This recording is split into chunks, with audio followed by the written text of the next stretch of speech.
할렐루야. 오늘도 함께 예배하는 우리 모든 가족들에게 하나님의 은혜와 능력과 평강이 넘치기를 주님의 이름으로 축원합니다.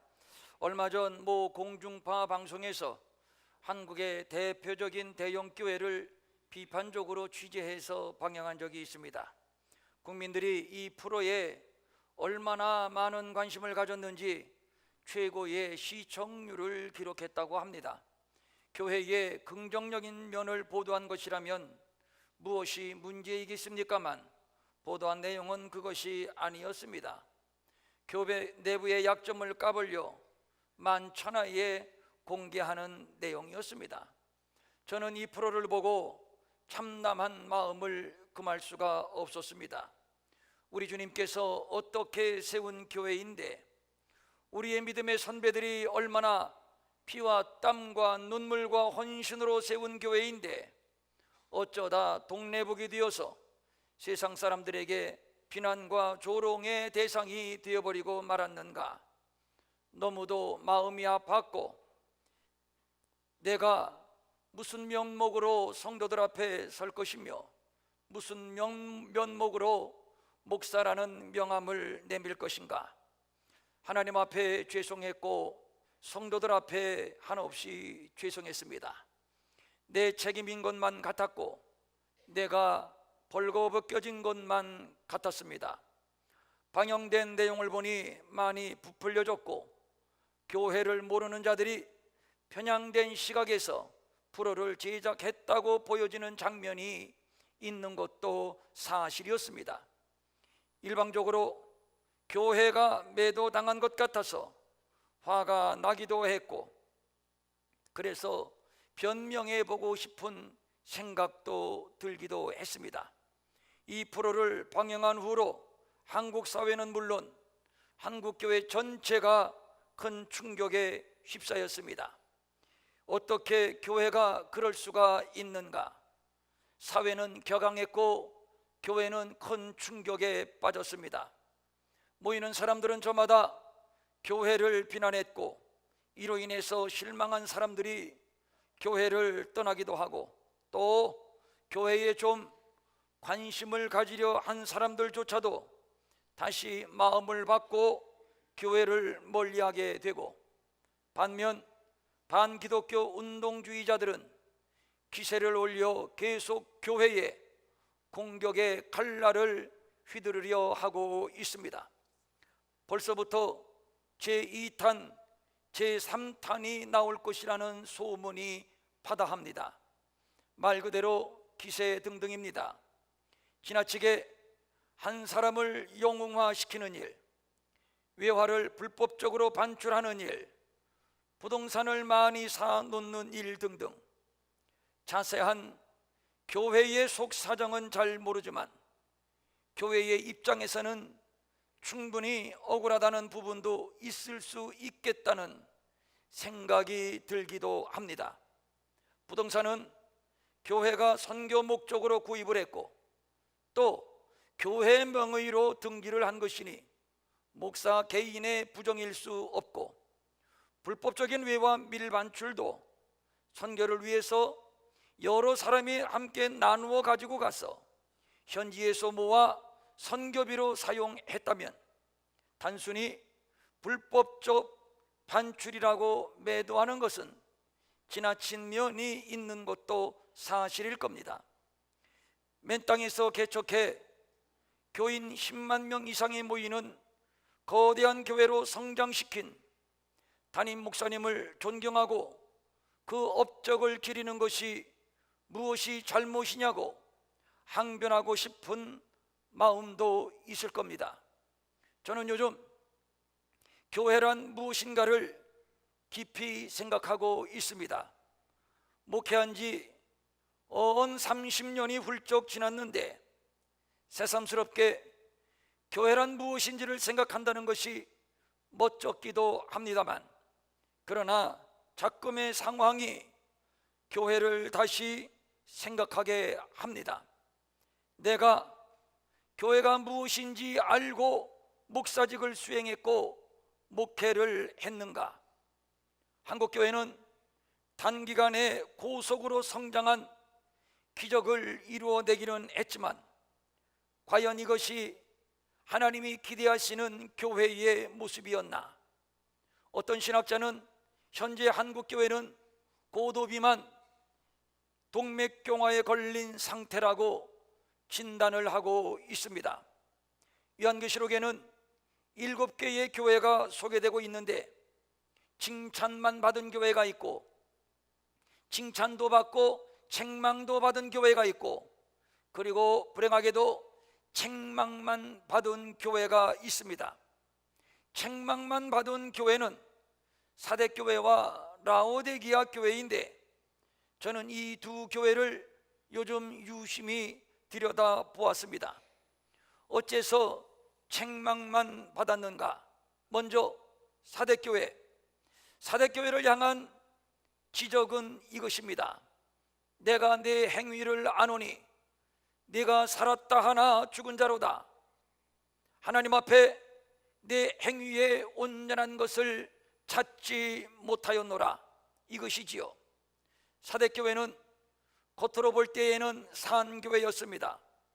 아마도 기도를 많이 한 교회였나 봅니다. 헌금도 많이 하고 은사와 능력도 많이 나타나고 헌신도 있었고 남다른 열정도 있었나 봅니다. 살았다는 말, 이 말은 알려진 평판이 좋은 이런 의미를 갖고 있습니다. 그러니까 사대교회는 겉으로 보기에는 그만하면 괜찮은 교회였습니다. 그러나 주님이 보실 때가 문제였습니다. 주님이 들여다보니 실상은 죽은 교회였습니다. 어떤 성서학자는 이것을 교회 좌석의 죽음이라고 표현을 했습니다. 교회 좌석에 앉아있는 자들은 찬송하고 기도하고 아멘은 하지만 실상은 죽은 시체들이라는 것입니다. 이유는 하나님 앞에서 행위에 온전한 것을 찾지 못했기 때문입니다. 행함이 없는 믿음은 죽은 믿음인 것처럼 행함이 없는 교회도 죽은 교회라는 뜻이지요. 한국교회와 사대교회가 매우 흡사하지 않나 하는 생각입니다. 한국교회 기도 많이 하지 않습니까? 헌금도 많이 하지 않습니까? 성령 충만, 은사와 능력과 기적을 강조하지 않습니까? 그런데 행함이 있던가요? 사대교회에 하신 하나님의 경고가 바로 오늘 한국교회에 하신 경고는 아닌지, 내가 살았다 하나 실상은 죽은 자로다. 참으로 두려운 말씀입니다. 그 다음 라오디게아 교회입니다. 라오디게아 교회의 실상을 요한계시록 3장 17절은 이렇게 말씀하고 있습니다. 네가 말하기를 나는 부자라 부유하여 부족한 것이 없다 하나 네 곤고한 것과 가련한 것과 가난한 것과 눈먼 것과 벌거벗은 것을 알지 못하는도다. 라오디게아 교회는 부자였습니다. 넉넉했습니다. 부족함이 없었습니다. 그래서 많은 사람들의 부러움을 사기도 했을 겁니다. 그런데 주님이 보시기에는 정반대였습니다. 라오디게아 교회 부자였지만 실상은 곤고했고 실상은 가련했고 실상은 가난했고 눈멀고 벌거벗은 교회였습니다. 내가 문 밖에 서서 두드리노니 주님을 문 밖으로 쫓아냈습니다. 주님, 돈이 없을 땐 주님이 필요했지만 돈이 있으니 이제 더 이상 주님이 필요하지 않았나 봅니다. 주님은 들어오시지 못하도록 안에서 걸어 잠그고 자기들끼리 이만큼 부자 되었고 이만큼 복을 받았다고 돈 잔치를 벌이고 있습니다. 부유해지면 풍요의 자장가가 들립니다. 그렇게 안 되는 경우가 거의 드물지요. 가난하고 어려울 때는 주님께 매달리고 늘 갈급한 마음으로 은혜를 사모하며 겸손합니다. 그러나 부요해지면 거의 많은 경우 교만해지고 나태해집니다. 거의 예외 없이 그렇습니다. 라오디게아 교회가 그랬습니다. 오늘 우리들의 모습은 아닌지요? 우리들 얼마나 복을 받았습니까? 나라는 10대 경제 대국이 되었고 세계 10대 교회 중에 반 이상이 한국에 있을 정도로 복을 받았고 부흥을 했습니다. 어마어마한 건물을 짓고 복을 받았다고 간증하고 자랑도 합니다. 그런데 정작 교회의 주인이 되시는 예수님은 지금 어디에 계신가요? 혹 문 밖에 계시지는 않은지요? 참으로 두려운 것은 여기 한 목사의 이야기일 수 있고 우리 모두의 이야기일 수 있고 또 우리 평촌일레교회의 이야기일 수 있다는 것입니다. 이번 교회에 우리는 교회란 무엇인가, 예수를 믿는다는 것이 무엇인가를 한 번 더 점검하고 새로워지는 전화위복의 기회로 삼는다면 그것이 은혜요, 그것이 또한 복이라고 생각이 됩니다. 본문은 굉장히 많이 알려진 말씀입니다. 예수님께서 제자들에게 묻습니다. 너희는 나를 누구라 하느냐? 이때 베드로가 불쑥 대답을 합니다. 주는 그리스도시요 살아계신 하나님의 아들이십니다. 이 대답이 바로 예수님이 듣고 싶어 하셨던 완벽한 대답이었습니다. 그리고 말씀합니다. 너는 베드로라. 내가 이 반석 위에 내 교회를 세우리니 음부의 권세가 이기지 못하리라. 그리고 또 이어서 말씀합니다.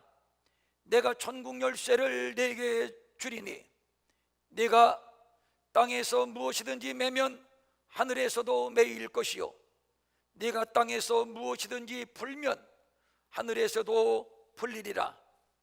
첫째, 내가 이 반석 위에 내 교회를 세우리니, 교회는 예수님이 세우셨고 예수님이 주인이 되시는 거룩한 기관입니다.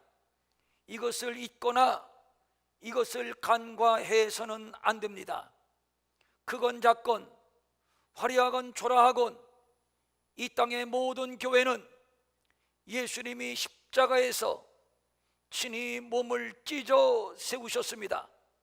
그러므로 교회를 세우신 분이 주님이시요 교회의 주권이 주님께 있습니다.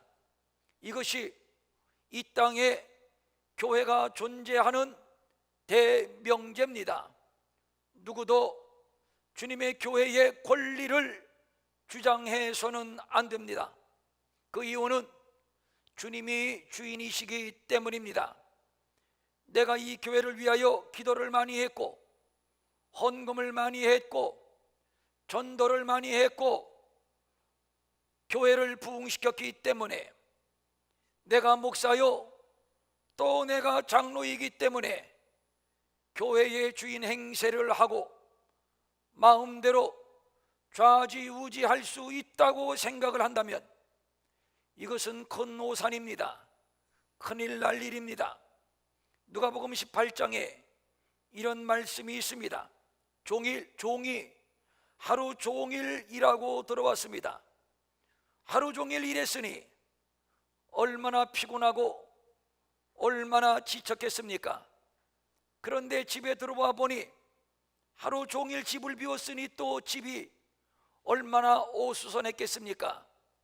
밀린 집안일을 하고 그리고 또 주인 어른의 식사를 차려 드려야 합니다.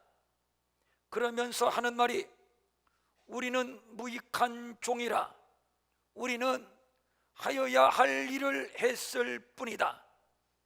그래봐야 무익한 종입니다. 즉 이문을 얻지 않는 종이라는 얘기입니다. 당연한 일을 했을 뿐입니다. 종에게 공치사는 있을 수 없습니다. 왜냐하면 종이기 때문이요, 무익한 종이기 때문입니다. 누구의 공로가 앞서고 누가 영웅이 되는 것, 그래서 기념비를 세우고 훈장을 받으려 하는 것, 이것은 세상의 이치요, 세상의 스타일입니다. 그러나 교회는 그런 것이 아닙니다. 마태복음 6장 1절입니다. 사람에게 보이려고 그들 앞에서 너희 의를 행하지 않도록 주의하라. 그리하지 아니하면 하늘에 계신 너희 아버지께 상을 받지 못하리라. 당시 유대인들은 세 가지의 경건을 추구했는데 곧 기도, 구제, 금식이었습니다. 그런데 문제는 저들이 이를 실행함에 있어서 너무 사람을 의식했다는 것입니다. 사람에게 보이려고, 또 사람에게 인정받으려고 기도를 했고 구제를 했고 금식을 했다는 얘기지요. 이들에 대한 예수님의 지적이 이것입니다. 구제할 때에 사람에게 영광을 받으려고 나팔을 불며 하지 말라. 기도할 때에 사람에게 보이려고 회당이나 큰 거리 어귀에 서서 기도하는 것처럼 하지 말라. 금식할 때에 슬픈 기색을 하지 말라. 그리고 굉장히 중요한 말씀을 합니다. 그들은 자기 상을 이미 받았느니라. 하늘에 계신 아버지께 상을 얻지 못하리라. 우리 주님이 이 땅에 오신 것이 상 받기 위해서였나요?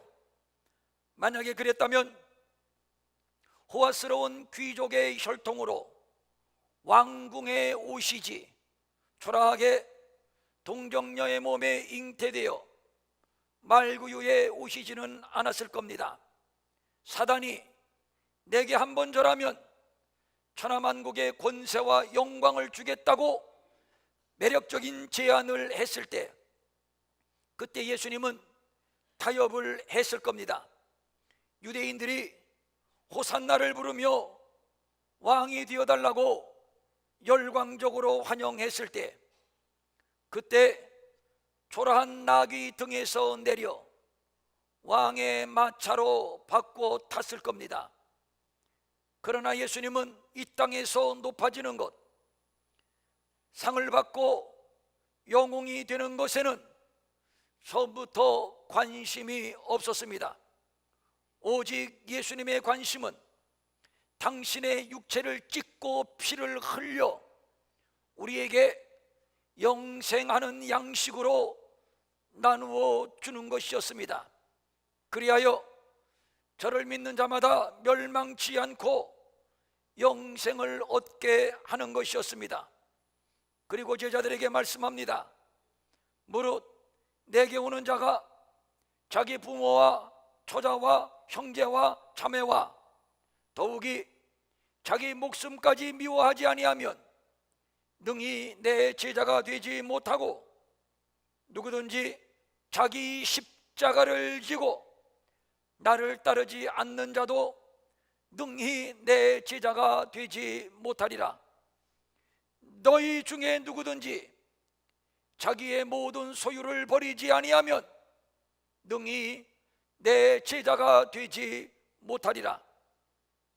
그런데 오늘 한국교회는 사대교회처럼 기도도 많이 하고 헌금도 많이 하고 열심도 있지만 실상은 죽은 모습, 라오디게아 교회처럼 복을 받아서 이렇게 부유해지기는 했지만 하나님 보시기에 실상은 곤고하고 가련하고 가난하고 눈멀고 벌거벗은, 그래서 소금이 맛을 잃은 것처럼 오늘 우리는 맛을 잃었습니다. 오늘의 한국교회의 현상은 바로 십자가를 지고 주님을 따라가려는 이 희생과 헌신의 부족입니다. 교회를 주님이 세우셨고 교회의 주인은 주님이신데, 그런데 교회에 주님이 보이지 않는다면 조금 도전적인 질문을 던져볼까요? 이런 교회가 과연 교회일까요? 우리는 오늘 심각하게 이 질문을 받고 있는 겁니다. 한국교회, 아니 평촌교회는 과연 교회인가?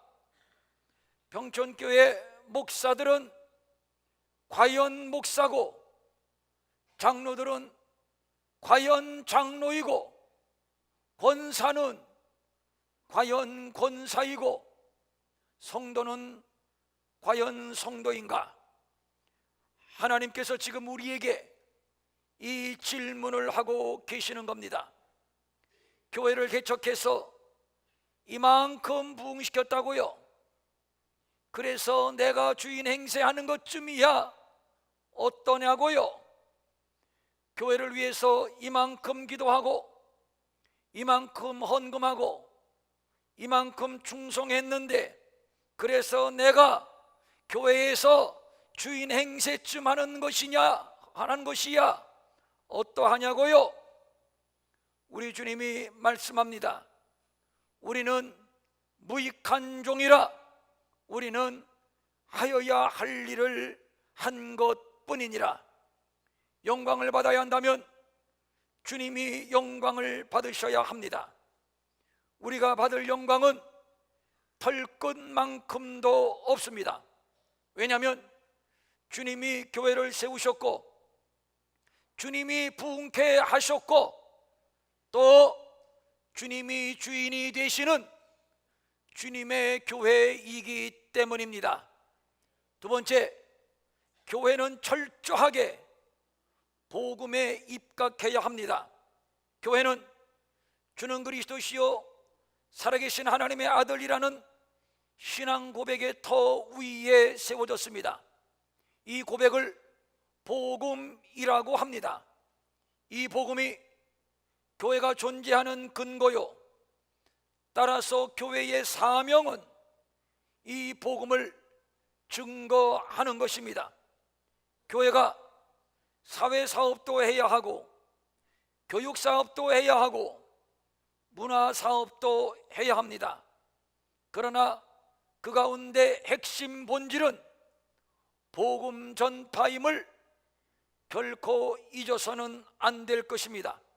근자에 교회가 운영하는 복지시설에서 직원들 예배를 드리지 못하게 해서 교회가 강력하게 반발을 했습니다. 만약에 예배를 드리지 못한다면 그것은 단순한 사회사업, 사회봉사일 뿐입니다. 오늘날 교회가 많은 일을 하면서 정작 중요한 복음을 잃어버리는 경우가 종종 있습니다. 주객이 전도된다는 말이 있는데 바로 이런 경우입니다. 주객이 전도되면 안 됩니다.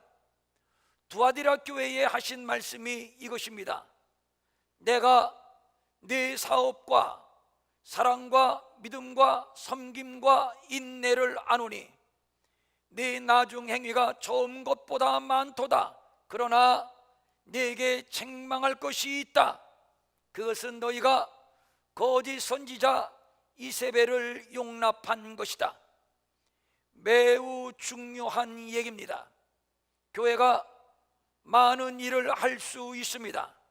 이것이 세상과 만나는 접점이 되고 복음의 통로가 될 수 있으니 적극 권장할 일입니다. 그런데 조심해야 할 것이 있습니다. 많은 일을 하다가 정작 중요한 복음을 잃어버리는 일입니다. 설마 그런 일이야 있겠는가? 충분히 있을 수 있습니다. 두아디라 교회처럼 말입니다. 한국 교회도 예외일 수 없습니다. 주는 그리스도시요 살아계신 하나님의 아들이라고 고백을 했고, 그래서 예수님께로부터 전무후무한 칭찬을 들었던 베드로였습니다. 이 정도로 대답을 한다면 이제 이 제자들이 십자가를 충분히 이해할 수 있겠구나 해서 예수님은 이제 당신이 십자가를 지고 고난을 받게 될 것을 처음으로 말씀하십니다. 21절입니다. 이때로부터 예수 그리스도께서 많은 고난을 받고 죽임을 당하고 제3일에 살아나야 할 것을 제자들에게 비로소 처음으로 나타내시니, 그런데 전혀 예상치 못한 상황이 벌어졌습니다. 방금 전에 예수님의 마음을 감동시켰던 베드로가 또 불쑥 나서서 말합니다. 22절입니다. 베드로가 예수를 붙들고 항변하여 이르되 주여 그리 마옵소서, 이 일이 결코 주께 미치지 아니하리이다. 십자가를 지신다는 말씀을 듣고 베드로는 정신이 번쩍 들었습니다. 이게 무슨 소리인가? 예수님께서 유대인의 왕이 되시지 않는단 말인가? 그러면 우리는 좌편에 혹은 우편에 앉을 수 없단 말인가? 베드로는 가만히 있을 수 없었습니다. 예수님 앞에 나섰습니다. 그리고 예수님을 붙들었습니다. 그리고 강력하게 항의를 했습니다. 이 일이 결코 주께 미치지 아니하리이다. 어떻게 해서든지 내가 막을 것이라는 베드로의 강력한 의지가 담긴 말입니다.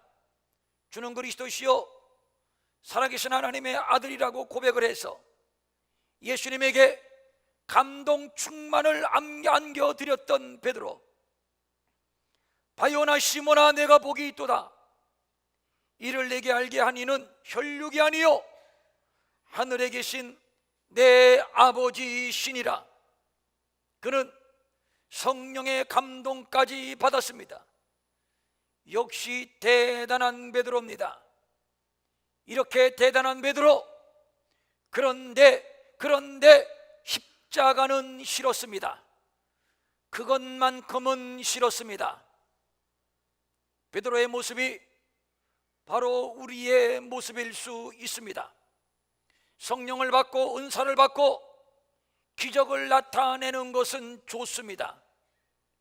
복을 받아 부자가 되는 것도, 그리고 출세하고 성공하는 것도 좋습니다.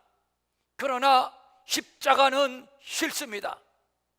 어느덧 우리는 십자가를 잃어버렸습니다. 십자가는 지기 싫습니다. 그 십자가의 길만은 가지 않았으면 좋겠습니다. 십자가 없는 믿음, 십자가 없는 기독교 상상할 수 있습니까? 네, 상상할 수 없습니다. 십자가 없는 은사, 십자가 없는 기적, 십자가 없는 번영과 축복에 속지 마십시오. 마귀가 교회를 넘어뜨리려는 상투적이며 전형적인 수법입니다. 제자들 성령 충만함을 받기 전에는 십자가 없는 예수를 생각했습니다. 십자가의 길은 싫었습니다.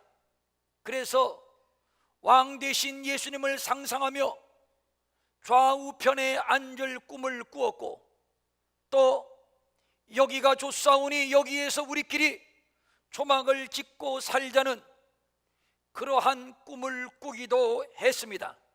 그러나 성령의 충만함을 받고 나서 그제야 비로소 십자가 없는 예수, 십자가 없는 믿음은 허구요 거짓이요 속임수임을 깨닫게 됩니다.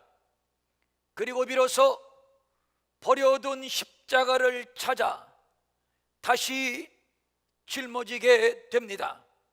그리고 주님 가신 그 십자가의 길을 따라가게 됩니다. 바울의 고백입니다. 지금도 전과 같이 온전히 담대하여 살든지 죽든지 내 몸에서 그리스도가 존귀하게 되게 하려 하나니 이는 내게 사는 것이 그리스도니 죽는 것도 유익함이니라. 내가 달려갈 길과 주 예수께 받은 사명 곧 하나님의 은혜의 복음을 증언하는 일을 마치려 하면은 나의 생명조차 조금도 귀한 것으로 여기지 아니하노라.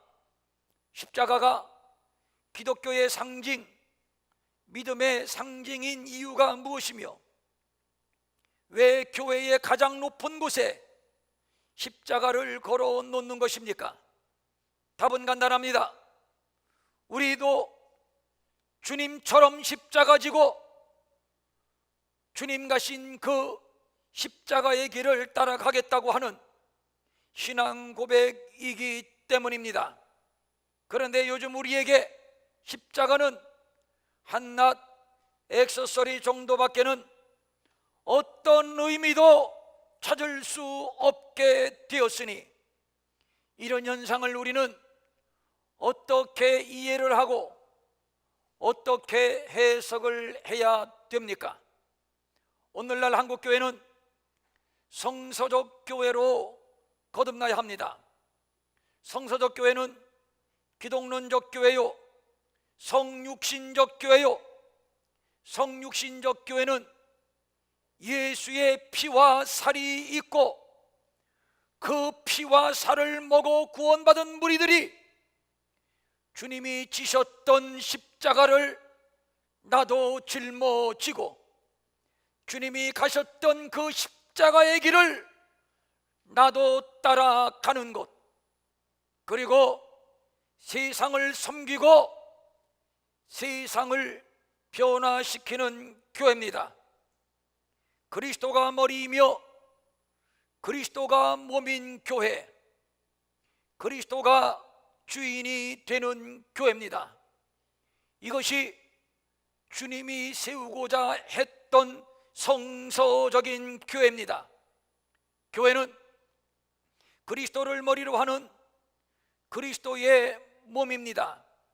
그렇기 때문에 교회는 그의 인격, 그의 사역, 그의 뜻을 충분히 반영해야 합니다. 물론 교회를 섬기고 운영하는 자는 목사요, 장로요, 집사요, 교인들입니다. 그런데 문제는 교회를 섬기는 이 같은 자들이 십자가를 지지 않으려 한다는 것입니다. 사단이 교회를 꿰고 시험하고 있습니다. 한국교회여, 너희들이 달라는 거 다 줄 테니 십자가만은 지지 말라. 사탄의 입장에서는 교회 때문에 사사건건 되는 일이 없습니다. 한 사람 한 사람씩 빼내어 구원시키고 있습니다. 이 나라에 악하고 음란한 동성애 문화를 합법화시킴으로 결국 소돔과 고모라와 같이 이 나라도 그렇게 심판을 받게 하려 하는데, 그런데 교회의 강력한 저항에 부딪힙니다. 이슬람을 끌어들여 교회를 파괴시키고 이슬람으로 이 나라를 먹어보려고 하는데 이것도 교회 때문에 쉽지 않습니다. 없는 흠도 만들어 덮어씌우고 파괴시키려는 놈이 바로 마귀입니다. 그래서 베드로전서 5장 8절의 성경은 이렇게 교회를 향해서 충고해주고 있습니다. 근신하라, 깨어라. 너희 대적 마귀가 우는 사자같이 두루 다니며 삼킬 자를 찾나니라고 말입니다. 이미 악한 세력들은 교회를 흠집내고 와해시키려고 작정하고 달려들고 있습니다. 가짜 뉴스의 발원지가 교회라고 매도하고 한국교회 전체가 부패 집단인 것처럼 호도하면서 교회를 무력화시키고 성장을 회방하고 선교를 방해하고 있습니다. 교회가 자성하고 계속 개혁해 나가는 노력을 해야 할 것이지만, 그러나 아무리 그래도 악한 무리들의 교회를 향한 비난과 비판, 공격은 더 집요하고 앞으로 더 악랄해질 겁니다. 다른 종교에 대하여는 침묵하고 있음을 어떻게 설명하겠습니까? 다른 종교는 기독교보다 온전하고 우리 기독교보다 더 선합니까? 다른 종교는 우리 기독교보다 더 의롭습니까? 다른 종교는 우리 기독교보다 더 사회의 공헌도가 많습니까? 어림도 없는 일입니다. 지금 교회는 공공의 적입니다. 그 배후에는 교회를 무너뜨리려는 어둠의 세력이 포진되어 있음을 우리는 봐야 합니다. 성서적 교회, 기독론적 교회, 성육신적 교회로 돌아가야 합니다. 바로 그것이 내가 살고 나라가 살고 열방이 사는 길입니다. 우리가 계속적으로 성결운동, 거룩운동을 통해서 개혁하고 갱신해 나가야 하는 것은 그래도